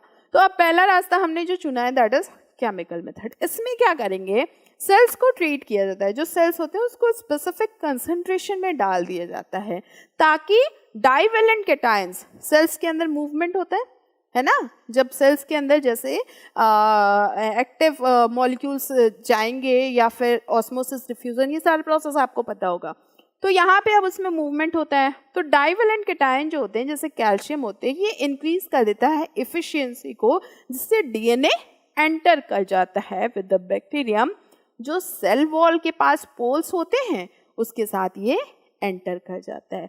लाइक जैसे फॉर एग्जाम्पल शुगर को ऐसे हम किसी चीज में डालें, जैसे मान लीजिए कोई ऐसी प्लेट है ना, तो अब ये प्लेट, इसमें पोल्स हैं, छोटे छोटे पोल्स हैं। ओके, तो अब ये पोल्स इतने बड़े नहीं हैं कि ये किसी भी शुगर मॉलिक्यूल को ले सके, उससे छोटे हैं। तो अब हम क्या करेंगे, शुगर को डिसॉल्व कर देंगे वाटर में। Got it? शुगर को जैसे वाटर में डिसॉल्व किए तो उसका कंसंट्रेशन जो था, मतलब शुगर के मॉलिक्यूल्स जो थे वो छोटे छोटे हो गए। अब जब उस शुगर मॉलिक्यूल को हम इसमें डालेंगे, उसको पास करेंगे, तो वो इजीली चले जाएंगे। सेम यहाँ पे भी यही चीज अप्लाई की गई है। Now cells are incubated with recombinant DNA on ice, followed by placing them briefly at 42 degree Celsius and then putting them back on ice. देखो यहाँ पे एक इंटरेस्टिंग चीज और भी करते हैं, यहाँ पे कंसंट्रेशन ले लिया। अब कंसंट्रेशन में लेने के बाद सेल को इंक्यूबेट किया गया। इंक्यूबेशन मतलब उसको लगभग 42 डिग्री टेम्परेचर पे, एक इंक्यूबेटर होता है, रेफ्रिजरेटर टाइप का छोटा होता है जिसमें हम लोग टेम्परेचर मेंटेन करते हैं लैब्स वगैरह में। तो वहाँ पे जब हम लोग उसको डालते हैं, इंक्यूबेट करते हैं 42 डिग्री सेल्सियस पे, फिर उसको निकाल के फट से आइस पे रख देते हैं, फिर आइस से निकाल के इंक्यूबेशन में डाल देते हैं। तो ऐसे सडन जब करते हैं तो उसको शॉक लगता है। किसी को भी शॉक लगेगा भाई, जब फट से ठंडी फट से गर्मी, है ना, शॉक लगता है ना। जैसे आप एसी वाले रूम में बैठे हो और बाहर निकलो गर्मियों के दिनों में तो छींक आनी शुरू हो जाती है, तो वो शॉक होता है। तो अब सेल तो एक छोटा सा चीज़ है, उसको आइस पे रखा, फिर उसको इंक्यूबेशन में रख दिया, फिर आइस पे रखा, फिर इंक्यूबेशन में रख दिया, तो उसको शॉक लगने लगता है। अब इस शॉक के चक्कर में वो झट से फट से, मतलब जो प्लाज्मा डीएनए होता है उसको खींच लेता है अपने अंदर। So these treatment that enable the bacteria to take up the recombinant DNA is known as heat shock method. इसे हम लोग heat shock method भी कहते हैं। समझ में आ गई चीज? ओवरऑल हमारा एम ये था कि हम किसी भी तरह डीएनए को सेल के अंदर डाल दें। ये तो पहला मेथड हो गया। दूसरा मेथड है आपका फिजिकल मेथड। अब इसमें क्या करते हैं, माइक्रो इंजेक्शन होते हैं। सोचो सेल छोटी सी है तो उसका तो इंजेक्शन भी छोटा सा होगा ना, जैसे डॉल्स होती हैं, तो जो बच्चे डॉल वगैरह खेलते हैं, डॉल से जो प्ले करते हैं, तो उनके छोटे छोटे सामान होते हैं। तो वैसे ही ये सेल भी हमारा एक छोटा सा टॉय है। तो अब इसके लिए छोटा सा इंजेक्शन होगा जिसे हम लोग कहते हैं माइक्रो इंजेक्शन। ये एक फिजिकल मेथड होता है जिससे हम लोग डीएनए को डायरेक्ट इंट्रोड्यूस कर देते हैं सेल में। सी is a physical method used to introduce DNA into host cell. host cell में डायरेक्ट डाल देते हैं। इस मेथड में रिकॉम्बिनेंट डीएनए जो होता है ये डायरेक्टली इंजेक्ट कर दिया जाता है न्यूक्लियस में। जैसे मेडिसिन हमारी बॉडी में इंजेक्ट कर दी जाती है, वैसे ही डीएनए को सेल के अंदर इंजेक्ट कर दिया जाता है of an animal cell. Now biologic और जीन गन, ये दूसरा मेथड होता है, बायोलॉजिक और जीन गन। जैसे गन क्या होता है, शॉक रिलीज करते हैं ना, गोलियां निकलती हैं। तो यहाँ भी इससे यही होता है, डीएनए के मॉलिक्यूल्स जो होते हैं वो रिलीज होते हैं और सेल के अंदर वो चले जाते हैं।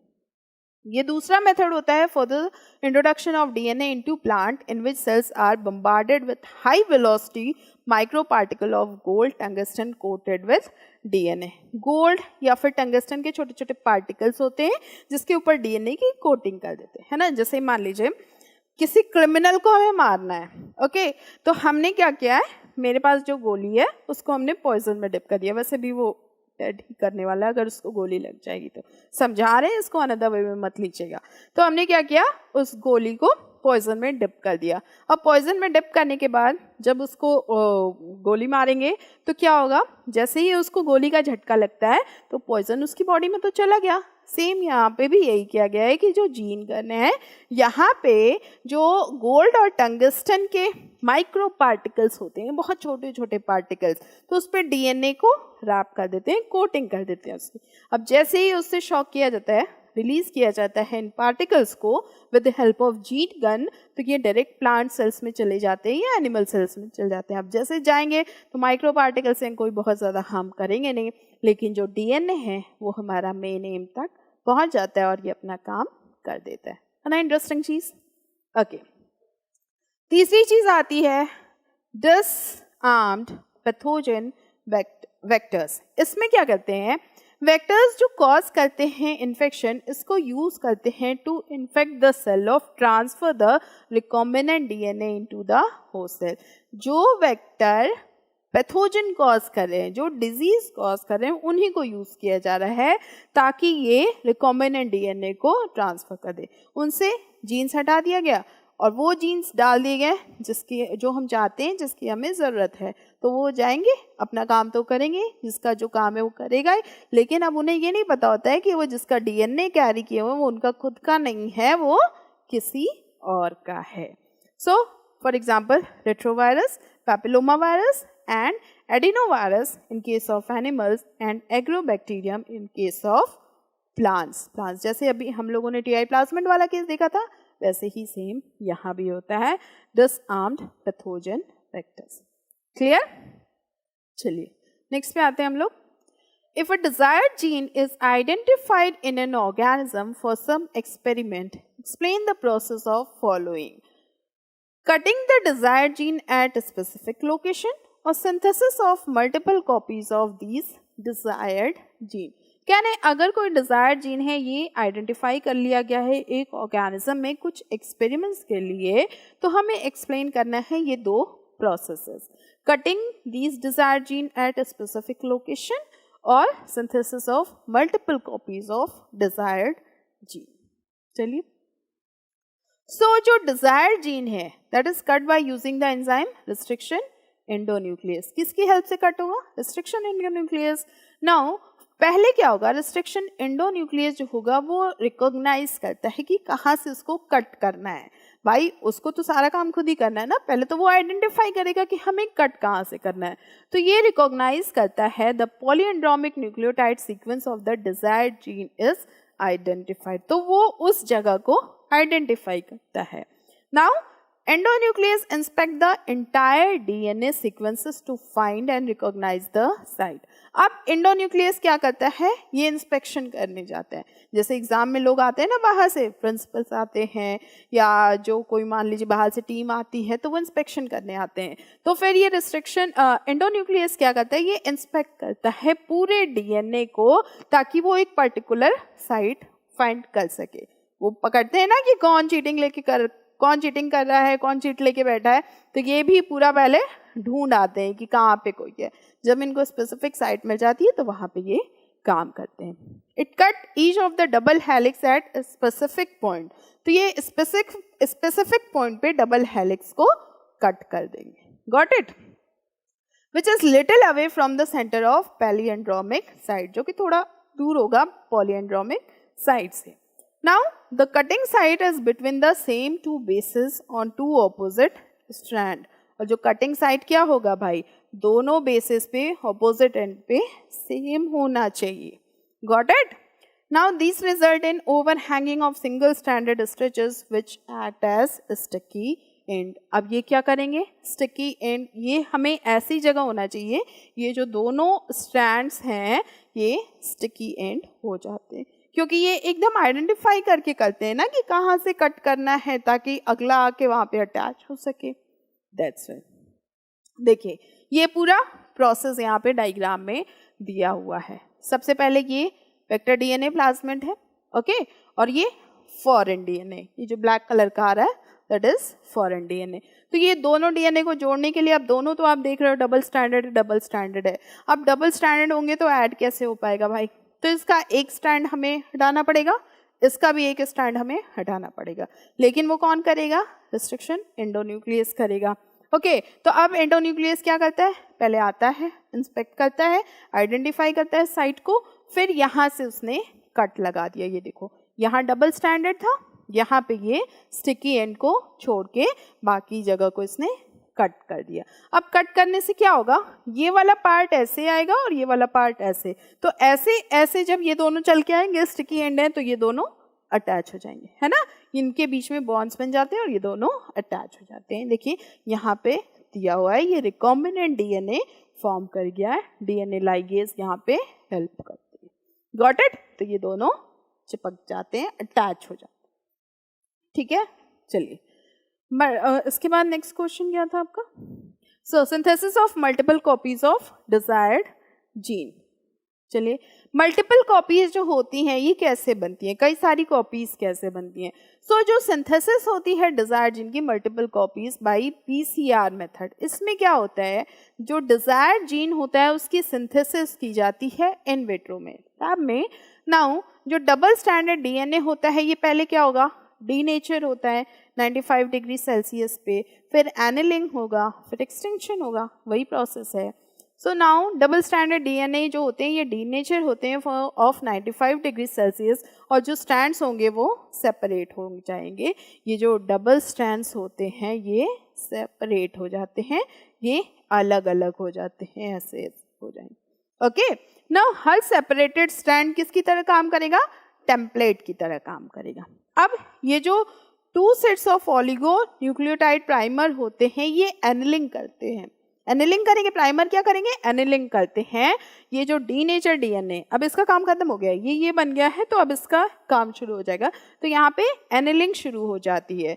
जो थर्मोस्टेबल टेक पॉलीमरेज होता है, ये एक्सटेंड करता है प्राइमर्स को यूजिंग न्यूक्लियोटाइड, जो कि प्रोवाइड करते हैं रिएक्शन मिक्सचर को, इसमें मिक्सिंग होती है। फाइनली एम्प्लीफाइड फ्रेगमेंट जो होते हैं वो फिर से उनकी एक्सटेंशन होने लगती है। Finally, the amplified fragment are ligated into precipitant cells. Clear? Simple सा प्रोसीजर है। तो ये पूरा PCR का प्रोसीजर है। सबसे पहले ये देखिए, ये पूरा स्ट्रैंड है, तो अब यहाँ से डीनेचुरेशन होगा, है ना। तो अब यहाँ पे प्राइमर आके अटैच होगा यहाँ पे और यहाँ पे, तो यहाँ एनिलिंग शुरू हो जाती है। अब एनिलिंग हो गई तो ये क्या करेंगे, ये भी खुद को एक्सटेंड करेंगे, ये भी खुद को एक्सटेंड करेंगे, तो एक्सटेंशन हो जाते हैं और हमें ये कॉपीज मिल जाती हैं। अब जैसे आपको पहले बताया कि इसमें नंबर ऑफ कॉपीज होती रहती है, मतलब कई सारी कॉपीज बनती रहती हैं, तो ये प्रोसीजर चलता रहता है और हमें लार्ज नंबर ऑफ कॉपीज मिल जाती हैं जितनी रिक्वायर्ड होती है। Got it? Okay, next question है, what would happen when one grow a recombinant bacterium in bioreactor but forgot to add antibiotic to the medium in which the recombinant is growing? कह रहे हैं क्या हो कि अगर रिकॉम्बिनेंट बैक्टीरियम को grow करवाया जा रहा है बायोरिएक्टर में, बट एंटीबायोटिक को नहीं ऐड किया गया है रिकॉम्बिनेंट में। ओके, चलिए भाई बताते हैं। तो एंटीबायोटिक तो वहाँ है नहीं, वो एब्सेंस हो गया है, सो उसके ऊपर कोई प्रेशर ही नहीं रहेगा कि अब क्या काम कर रहा है ना। So no pressure of recombinant to retain the plasmid. Plasmid के ऊपर कोई प्रेशर नहीं है कि तुम उसको लो या ना लो, ताकि वो प्लाज्मिड ले सके या ना ले। जो डीएनए उसको जरूरत ही नहीं है भाई। Okay, since maintaining a high copy number of plasmid is a metabolic burden to the microbial cell, it will thus tend to lose the plasmid. अब ये सारा किसके ऊपर बर्डन आ गया? जैसे मान लीजिए अगर आपके टीचर्स नहीं है तो सारा बर्डन आपके ऊपर आ जाएगा पढ़ने के लिए, है ना। तो अब बर्डन खुद पे आ जाएगा तो कुछ चीज़ें समझ में आती हैं, कुछ नहीं आएंगी, यही तो होगा। तो यहाँ पे भी यही होता है, अगर एंटीबायोटिक एब्सेंट है तो कोई प्रेशर नहीं है रिकॉम्बिनेंट पे कि वो प्लाज्मिड को टेक करे। अब इसकी वजह से क्या होगा, जितनी नंबर ऑफ कॉपीज हैं, जितनी भी कॉपीज हैं, तो उन पे बर्डन पड़ जाएगा, स्टूडेंट्स पे बर्डन पड़ जाएगा जब टीचर नहीं रहेगा। तो यहाँ पे भी इन पे बर्डन पड़ जाएगा कि ये प्लाज्मिड को टेक करे या ना करें, जो माइक्रोबियल सेल्स हैं उस पे। अब इस कंडीशन में क्या होगा, लूज द प्लाज्मिड। अब ऐसी कंडीशन में क्या होता है, बच्चे कुछ अच्छी टॉपिक भी छोड़ देते हैं कि समझ नहीं आया है। तो यहाँ भी यही होता है कि जो माइक्रोबियल सेल्स होते हैं वो प्लाज्मिड को छोड़ देते हैं, उनसे छूट जाता है, ये कंडीशन हो जाती है। Got it? चलिए, beside better aeration and mixing property, what other advantages do stirred tank bioreactor have shake flask? तो बायोरिएक्टर्स होते हैं तो वहाँ पे कह रहे हैं एरिएशन और मिक्सिंग प्रॉपर्टी के अलावा इनकी और क्या खास बात होती है, एडवांटेजेस होते हैं, ताकि ओवर शेक फ्लास्क, जो शेक फ्लास्क होते हैं जो कंटिन्यूअस शेक करते हैं, उनमें पूछा जा रहा है। सो बेटर एरिएशन और मिक्सिंग प्रॉपर्टी के अलावा क्या हो सकता है, सी ये फैसिलिटेट करते हैं मिक्सिंग को, ऑक्सीजन की अवेलेबिलिटी को थ्रू द बायो रिएक्टर। जब कोई चीज़ में कंटिन्यूअस स्टिरिंग हो रही है, कंटिन्यूअस स्टिरिंग मतलब कंटिन्यूअस मिक्सिंग हो रही है, तो वहाँ पे ऑक्सीजन की अवेलेबिलिटी प्रॉपर रहेगी, जितना ऑक्सीजन चाहिए उतना मिलते जा रहा है पूरे के पूरे बायोरिएक्टर में। जैसे मान लीजिए एक ग्लास है, तो ग्लास में अगर हम लोग स्पून डाल के मिक्स करेंगे तो पूरा ऊपर से नीचे तक सब मिक्स हो जाएगा। सेम ऐसे ही अगर कोई बड़ा सा टैंक है तो यहाँ पे अगर एरिएशन के लिए चैम्बर्स लगाए गए हैं, है ना, एरिएशन, तो ये क्या करेगा, पूरे के पूरे टैंक में मिक्सिंग करेगा टॉप टू बॉटम। कोई it has an oxygen delivery system, इसके बाद इसके पास ऑक्सीजन डिलीवरी सिस्टम होता है जो फोम को फॉर्म करता है, और foam control system, oxygen delivery system होता है मतलब जो ऑक्सीजन को ट्रांसफर करता है। एक फोम कंट्रोलर भी होता है कि अब मिक्सिंग करने से क्या होता है, फोम बनने लगता है ना। जैसे अगर मान लीजिए आप ग्लास में किसी चीज़ को वाटर के साथ मिक्स करें तो बबल्स फॉर्म होने लगते हैं, तो दैट इज फोम। अब ये फोम को मतलब प्रॉब्लमेटिक करते हैं जब बायोरिएक्टर में काम करते हैं बड़े लेवल पे, तो वहाँ पे फोम का फॉर्मेशन ना हो उसका ब्रेक डाउन करने के लिए भी लगाया जाता है, जो कि फोम को कंट्रोल करता है। इसके साथ यहाँ पे टेम्परेचर कंट्रोलर लगाया जाता है, जो कि टेम्परेचर को कंट्रोल करता है कि हमें कितना डिग्री चाहिए। लाइक हमें 46 चाहिए, हमें 32 चाहिए, हमें 25 चाहिए, हमें 96 चाहिए, कितने डिग्री टेम्परेचर चाहिए, तो वो उसको भी कंट्रोल करता है। Small volume of culture are periodically withdrawn from reactor for sampling. अब इसमें से अगर थोड़ा सा सैंपल चाहिए हमें टेस्टिंग के लिए तो यहाँ से निकाला जा सकता है, कोई इशू नहीं है। तो ये सारे इसके फायदे। चलिए आगे बढ़े। How has the development of bioreactor help in biotechnology? Bioreactor कैसे हेल्प करता है in the development of biotechnology? Name the most commonly use bioreactor and describe it's working. सबसे कॉमन बायोरिएक्टर बताना है और हमें इसका वर्किंग बताना है। बहुत अच्छा क्वेश्चन है। सी, बायोरिएक्टर बहुत टाइम से यूज हो रहा है, ओके, जब से बायोटेक्नोलॉजी की बात हुई है। बायोरिएक्टर का फायदा क्या होता है? बड़े बड़े, अब कोई चीज़ छोटे, लाइक अगर शादी फंक्शन की अगर हम लोग बात करें तो वहाँ घर के छोटे छोटे बर्तन में तो खाना बन नहीं पाता है। लार्ज अमाउंट ऑफ पीपल रहते हैं तो वहाँ पे बड़ी चाहिए। तो अब सोचो कि जैसे मान लो कोविड की वैक्सीन ही बनाई गई, तो ये कहाँ बनाई गई होगी? ये बनाई गई है आपके बायोरिएक्टर्स में, है ना। तो अब इतने बड़े बड़े अगर हमें वैक्सीन चाहिए, इतना ज़्यादा अमाउंट में चाहिए, तो उसे हम कहाँ बनाएंगे? तो उसे हम बनाते हैं इन्हीं बायोरिएक्टर्स में। वैक्सीन्स की नहीं, मेडिसिन हो गए, एंजाइम्स हो गए, कोई भी चीज़ हो गई। सो बायोरिएक्टर जो होते हैं ये लार्ज वॉल्यूम ऑफ वेसल्स होते हैं, दैट इज 100 to 1000 लीटर्स। वो चीज़ का मेंटेनेंस कैसा होगा कि अब बायोटेक्नोलॉजी में ऐसा होता है कि अगर थोड़ा सा डस्ट भी पड़ गया, अगर थोड़ा सा एयर भी पास हो गया तो कंटामिनेशन हो जाता है, मतलब खराब हो जाता है वो। तो यहाँ पे इसको कंट्रोल करना कितनी बड़ी बात है ना। Now in which raw material are biologically converted into specific product. जो रॉ मटेरियल होते हैं इसको बायोलॉजिकल, ओवरऑल बायो की बात हो रही है, तो ये बायोलॉजिकल कन्वर्ट किया जाता है इसको स्पेसिफिक प्रोडक्ट्स में, लाइक एंजाइम्स हो गए, हार्मोन्स हो गए, आपके वैक्सीन्स हो गए, ये सब चीज़ें। Individual enzymes etcetera using microbial, plant, animal और ह्यूमन सेल्स। Got it. अब बायोरिएक्टर जो होता है ये ओवरऑल हमें प्रोवाइड करता है एक ऑप्टिमल कंडीशन, जो कंडीशन हमें रिक्वायरमेंट है वो प्रोवाइड करता है for achieving the desired product by providing optimum growth condition. Optimum growth condition मतलब जो माइक्रोब्स के प्रॉपर ग्रोथ के लिए चाहिए वो प्रोवाइड करते हैं। जैसे अब इसमें क्या आएगा? टेम्परेचर। मान लीजिए जो हम लोग घर में कर्ड जमाते हैं तो उसको जमाने के लिए हमें एक प्रॉपर टेम्परेचर देना होगा, है ना। अब ऐसा तो नहीं कि थोड़ा सा कर्ड डाल के मिल्क में उसको हमने फ्रिज में रख दिया, तब तो वो जम नहीं पाएगा, प्रॉपर फॉर्मेशन नहीं हो पाएगा कर्ड का। तो सेम यहाँ पे भी टेम्परेचर का बहुत इंपॉर्टेंट रोल होता है, क्योंकि सारा गेम किसका है? माइक्रोब्स का है। अब अगर माइक्रोब्स सही टेम्परेचर नहीं दिया जाएगा तो वो ऑलरेडी डेड कर जाएंगे। अब डेड कर जाएंगे तो हमें कोई प्रोडक्ट ही नहीं मिल पाएगा। ओके, तो टेम्परेचर हो गया। इसके बाद पीएच, कितना पीएच मेंटेन करना है, लाइक एसिडिक ना हो, बेसिक ना हो, जो चाहिए वही हो हमें, तो इसका भी मेंटेनेंस होता है। सबस्ट्रेट सॉल्ट, जो सबस्ट्रेट सॉल्ट ऐड किए गए हैं जिसको माइक्रोब कंज्यूम कर सके और स्पेसिफिक प्रोडक्ट हमें दे सके। माइक्रोब्स को खाना दोगे तभी तो वो कोई काम करेगा। तो सेम यहाँ पे भी माइक्रोब्स को हमें फूड देना पड़ता है, सबस्ट्रेट देना पड़ता है।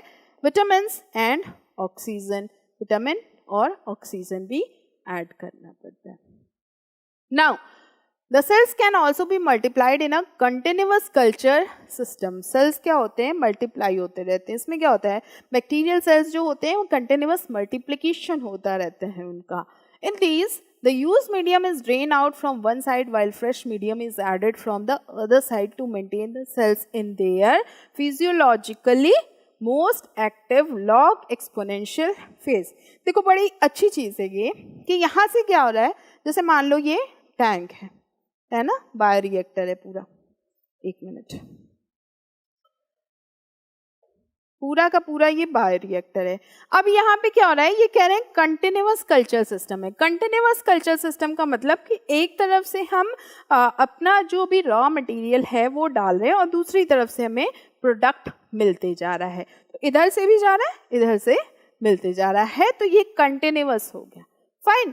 तो यहाँ पे जो सेल्स होते हैं ये मल्टीप्लाई होते हैं, मतलब जैसे इधर से हम प्रोडक्ट डाल रहे हैं जो हमें चाहिए वो हम यहाँ से डाल रहे हैं, मतलब जो सबस्ट्रेट है वो डाल रहे हैं और यहाँ से हमें कंटिन्यूअस प्रोडक्ट मिल रहा है। Got it? तो ये कंटिन्यूअस सारा प्रोसेस हो रहा है, रोका नहीं जा रहा है।